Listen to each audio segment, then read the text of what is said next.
여러분 안녕하십니까? 포항 MBC 뉴스투데이입니다. 오늘 아침까지는 때이른 추위가 이어지겠습니다. 낮부터는 기온이 크게 오르면서 예년 이맘때 날씨를 회복하겠습니다. 조주경 기상캐스터입니다. 오늘 아침 나오실 때는 따뜻하게 입으셔야겠습니다. 어제보다 더 추운데요. 경주의 아침 기온은 4.7도로 어제보다 6도가량이나 낮게 시작하고 있습니다. 한낮에는 22도까지 껑충 오르겠습니다. 급격한 기온 변화에 건강관리 잘 하셔야겠습니다. 오늘 아침까지는 내륙을 중심으로 안개가 짙게 끼는 곳이 있겠습니다. 가시거리가 1km가 채 안 되는 곳이 있겠습니다. 안전운전 하셔야겠습니다. 이어서 자세한 오늘 기온 보겠습니다. 오늘 아침 기온은 5도에서 10도 분포로 어제보다 1도에서 6도가량 낮게 시작하고 있고요. 한낮 기온은 19도에서 22도까지 오르면서 낮 기온은 어제보다 1도에서 2도가량 높겠습니다. 울릉도와 독도의 아침 기온은 울릉도 14도, 독도 16도로 시작하고 있고요. 한낮에는 19도까지 오르겠습니다. 동해바다의 물결은 중부 해상에서 최고 1.5m, 남부 해상에서 2.5m까지 일겠습니다. 남은 한 주 동안 뚜렷한 비 소식 없이 대체로 맑겠고요. 다가오는 주말과 휴일까지는 기온이 차츰 더 오르겠습니다. 날씨였습니다. 현대제철에서 6일간 무려 72시간을 일하다 노동자가 숨지는 사고가 있었는데요. 근로복지공단으로부터 과로사 판정이 나왔습니다. 노조는 이 회사에서 과로사한 직원이 한 명 더 있다는 사실을 밝혀내고 사측의 재발 방지 대책을 거듭 촉구했습니다. 중대재해처벌법이 시행되고 발생한 첫 과로사 사건인 만큼 고용노동부도 사건을 중대재해로 볼지 검토하고 있습니다. 배현정 기자가 보도합니다. 올해 3월 24일 새벽 현대제철 포항공장 사내 목욕탕에서 57살 김모 씨가 쓰러진 채 발견됐습니다. 김 씨는 중형 아변 공장 크레인 운전 기사였습니다. 사망 원인은 급성 심근경색증 가능성을 포함한 고도의 심장동맥 경화증. 유가족들은 과로사라고 주장했습니다. 김 씨의 사망 당시 주간 근무 시간은 64.9시간으로 사망 전 11주 평균 주간 근무 시간보다 30% 이상 증가했습니다. 근로복지공단은 과도한 업무 시간이 사망과 인과관계가 있다고 판정했습니다. 과로가 올 만큼 충원이 필요하고 현장에 업무 압박, 그러니까 업무 부담이 상당히 큰 상황인데 그게 제대로 해소되지 못해서 이런 상황이 생겼다라는. 숨진 김 씨가 일한 현대 IMC에서는 지난해 사무직 노동자 1명이 또 과로로 숨졌고 근로복지공단이 과로사로 판정한 사실이 추가로 드러났습니다. 노조는 2명이 과로로 숨졌는데 사측이 사고 재발 방지 대책을 내놓지 않고 있다고 주장합니다. 인력 충원을 하지 않아 다른 공장 노동자가 점심시간에 빠진 크레인 운전 인력을 대신하기 위해 가중 업무를 하고 있었습니다. 연장 근무를 하거나 대근을 해야 되는 상황이기 때문에 항상 과부하적인 요소들이 존재를 하고 이런 것들을 회사가 적극적으로 대체 방안이라든지 그런 것들을 모색하고 있지 않기 때문에 노동자들이 좀 힘든 상황입니다. 공단이 과로사를 판단한 7개월 동안 회사는 유가족에게 어떠한 사과도 없었습니다. 최소한 제 생각에는 그래도 위로금까지는 아니더라도 그 얼굴 보고 인사하는 정도는 할 수 있잖아요. 한편 중대재해처벌법 적용 대상 사업장에서 과로사가 승인된 만큼 고용노동부는 과로사를 중대재해로 볼 수 있을지 심의위원회를 염두하고 있다고 밝혔습니다. MBC 뉴스 배현정입니다. 포항시가 조례 개정을 통해 제11호 태풍 흰남노로 공용부문 침수 피해를 입은 공동주택 보수를 위해 최대 5억 원까지 예산을 지원하기로 했습니다.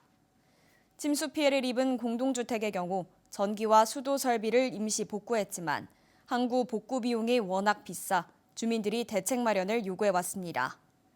시는 이달 중으로 공동주택들의 신청을 받아 심사를 거쳐 지원 대상 아파트를 선정할 계획입니다. 어제 한수원과 한국전력 등에 대한 국정감사에서 의원들은 월성원전 방사성 물질 누출에 대해 따져 물었습니다. 한수원 황주호 사장은 사용 후 핵연료 저장조가 깨지지 않았다고 하면서도 외부 균열이 2곳 이상이라는 취지의 발언을 하는 등 오락가락 해명을 내놨습니다. 장미쁨 기자의 보도입니다. 국정감사에서 황주호 한수원 사장은 월성원전 사용 후 핵연료 저장 수조의 건전성에 문제가 없다고 밝혔습니다. MBC가 보도한 사용액 연료 저장조 바닥 에폭시 라이너의 파손에 대해서도 에폭시가 깨지지 않았다고 밝혔습니다. 밑바닥의 에폭시는 아직까지 깨지지 않고 있습니다. 제가 눈으로 확인했는데 안 깨졌다고 그러세요? 바닥의 에폭시는 정기 점검을 통해서 항상 검사를 하고 있고 보수를 진행을 합니다. 눈으로 봤잖아요. 사장님 위증하시면 나중에 책임지시겠습니까? 네, 저희 이 영상은 그전 처음 짧게 답변하세요. 처음 와서 조사할 때 그때 찍은 영상입니다. 요즘은 저렇게 되지 않습니다. 또 MBC가 보도한 방사능 오염수 용출 영상의 누수 시점에 대한 지적이 나왔는데 황 사장은 사용액 연료 저장조의 외부 균열이 2곳 이상이라는 취지의 발언을 하기도 했습니다. 위치가 서로 다른 이야기를 하고 있고요. 그리고 그 오른쪽에서 누수라고 했던 것들은 벽체에 대한 이야기고 12월 달 이야기는 기초 쪽의 이야기라고 그러니까 10월 달에 발견된 것도 있고 12월 달에 누수된 것도 있고 그런 거네요. 그러면 종류가 다르고 오른쪽에서 이야기하는 것들은 그 당시에 완전히 누수라기 하기보다도 조금씩 비치는 정도를 이야기하고 있는 겁니다. 하지만 누설이 없다고 하면서도 한수원은 1호기 사용액 연료 저장 수조를 2025년까지 폐쇄하겠다고 밝혔습니다. 원래 1호기의 사용 해결료를 27년까지 다 빼는 걸로 했었는데 그것을 조금 더 앞당겨서 25년까지 다 빼고 물도 다 빼라 이렇게 지금 지시를 하고 있습니다. 한수원은 지난해 1월 국회의원을 대상으로 한 브리핑에서도 원전에 아무 문제가 없다고 밝힌 바 있습니다. 폐수지 저장도나 액체 폐기물 저장도에서 이게 흘러서 자연 배수로 지하수에 영향을 줬다라고 저희는 가능성은 거의 희박하다고. 한수원이 문제가 불거진 지 2년이 다 되도록 원전 안전 문제에 대한 진상 규명보다 오락가락 해명에만 힘을 쏟고 있다는 지적입니다. MBC 뉴스 장미쁨입니다.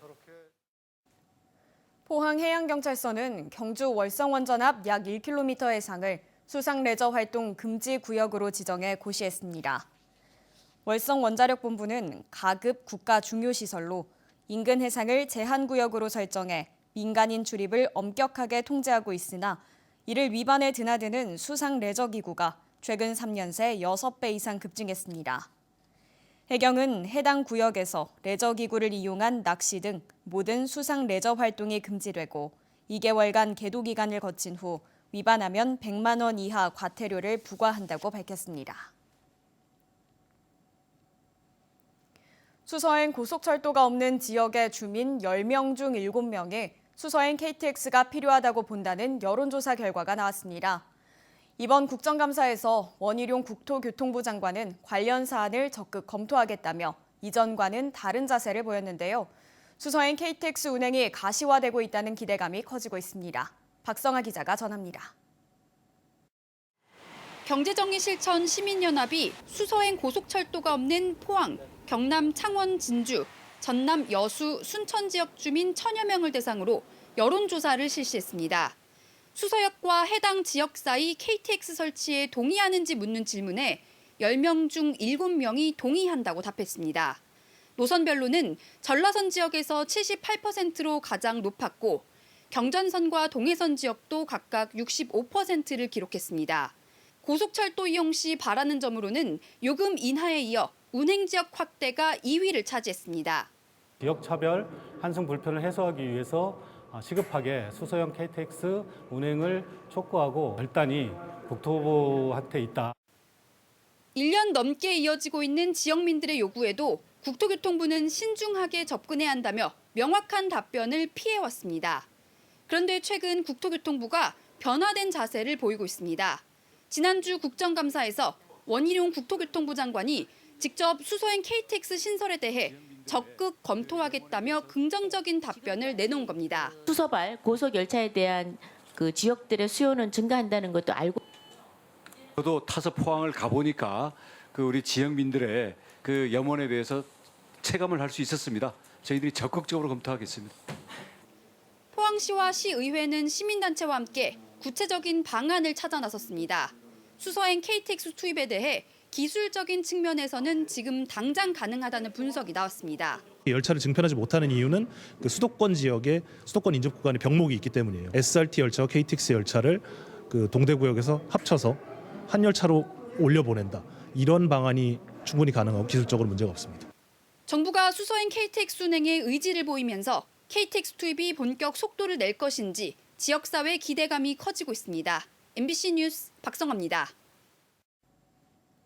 포항시가 농촌 일손 부족 해소를 위해 2023년도 상반기 외국인 계절 근로자 프로그램을 추진합니다. 외국인 계절 근로자 고용을 희망하는 농가는 오는 20일까지 관할 읍면동 행정복지센터에 신청서를 제출하면 됩니다. 포항시는 포항에 가족이나 친척을 둔 외국인 근로자를 선발해 지역 농가와 연결해줄 계획입니다. 민선 8기가 출범한 지 100일이 지났습니다. 홍준표 대구시장은 지난주 취임 100일을 앞둔 기자간담회에서 통합신공항 특별법 발의와 군부대 이전 추진 등 여러 성과를 나열했는데요. 하지만 시민사회단체들은 지난 100일을 인권과 민주주의 후퇴의 시기였다고 평가했습니다. 권윤수 기자가 취재했습니다. 홍준표 대구시장은 지난 6일 간담회에서 취임 후 석 달이 마치 3년처럼 느껴진다며 자신의 성과를 설명했습니다. 자신이 밑그림 그린 통합신공항 특별법이 올해 안에 국회를 통과해 2030년 공항 개항이 가능할 것으로 봤고 비메모리 반도체 분야 대기업과 투자 유치 협상을 벌이고 있다고 밝혔습니다.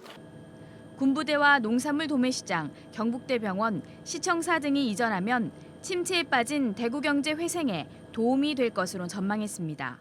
향후 20년간 하면 100조가량 토목건설공사가 나올 수가 있습니다. 그거는 지금 우리나라 메이저 건설회사 5개 건설회사가 총동원돼도 그걸 감당을 못합니다. 하지만 대구의 시민사회단체들은 토목, 건설 중심의 정책이 많은 부작용을 낳을 것이라 주장했습니다. 시민 의견 수렴을 거친 슬로건을 폐지하고 수기 과정으로 결정한 시청사 건립 계획을 일방적으로 변경한 것은 일방통행, 불통행정이라고 꼬집었습니다. 17개 시도 가운데 최초로 인권위원회를 폐지한 것은 반인권 행정의 극치라고 비판했습니다. 인권위원회를 폐지했다는 것은 시민의 인권은 안중에 없고 시민의 인권은 행정에 포함시키지 않겠다는 태도라고 봅니다. 시사나 공공기관과 사업소의 통폐합은 구성원의 의견 수렴 없이 속도전에만 열을 올렸다는 지적도 나왔습니다. 재정 건전성이라는 이름 하에 예산만 줄이려고 하는 그런 작업들이 계속 이어지고 있습니다. 예산을 줄인다는 것은 공공성을 후퇴시키는 결과가 되고 안전성을 후퇴시키는 그런 결과를 초래하게 될 것입니다. 홍 시장 취임 후 100일을 돌아보면 전에 볼 수 없었던 자치단체장의 행보임은 분명합니다. 공무원 사회를 향한 불신감이 작용하면서 홍 시장의 정책에 대해 속이 시원하다, 추진력이 있다는 긍정적 평가가 나오고 있습니다. 하지만 사회적 약자, 소수 의견은 상대적으로 무시되거나 희생당하고 있다는 비판도 제기되고 있습니다. MBC 뉴스 권윤수입니다. 김관용 전 경북도지사가 장관급 이상의 예우를 받는 임기 2년에 민주평화통일자문회에 수석 부의장에 내정돼 어제 윤석열 대통령으로부터 임명장을 받았습니다. 대통령실은 김 내정자는 행정정치계의 원로로 민주적 평화통일을 위한 정책자문의 적임자라고 밝혔습니다. 민주평통은 평화통일 달성을 위한 정책 수립을 대통령에게 건의하고 자문하는 헌법기관으로 의장은 대통령이 맡습니다. 경주시는 올해 농업대학을 통해 전문 농업인 112명을 배출했다고 밝혔습니다. 올해 농업대학은 귀농 귀촌과 한우과정, 아열대 작물과정 등 3개 과목별로 100시간 동안 이론교육과 현장 실습으로 이뤄졌습니다. 경주시는 수요조사를 통해 내년도 농업대학 교과과정을 결정하고 오는 12월 말 경주시 농업기술센터에서 신입생을 모집한다고 밝혔습니다. 우리나라 최초로 독도와 울릉도 주변 해상 연구를 전담할 독도 누리호가 울릉도 현포항을 거점으로 임무를 시작했습니다. 41톤급 독도 누리호는 선체가 2개인 쌍동선으로 최대 속도 27노트의 워터제트 추진 방식이어서 울릉도와 독도 운항 시간을 기존 7시간에서 4시간으로 단축했습니다. 독도 누리호에는 수심 2,000m 이상까지 측정이 가능한 정밀 수심 측정기와 수층별 해류 속도와 방향을 관측하는 초음파 유속계 등 다양한 연구 장비를 갖췄습니다. 코로나19 확산으로 피해를 본 소상공인들을 지원하기 위해 지급된 경북 손실보상금 미수령액이 200억 원을 넘었습니다. 소상공인 시장진흥공단이 민주당 신영대 의원에게 제출한 국정감사 자료에 따르면 지난해 3분기 이후 도내 손실보상금 미수령 현황은 16,000여 업체 260억 원에 달했습니다.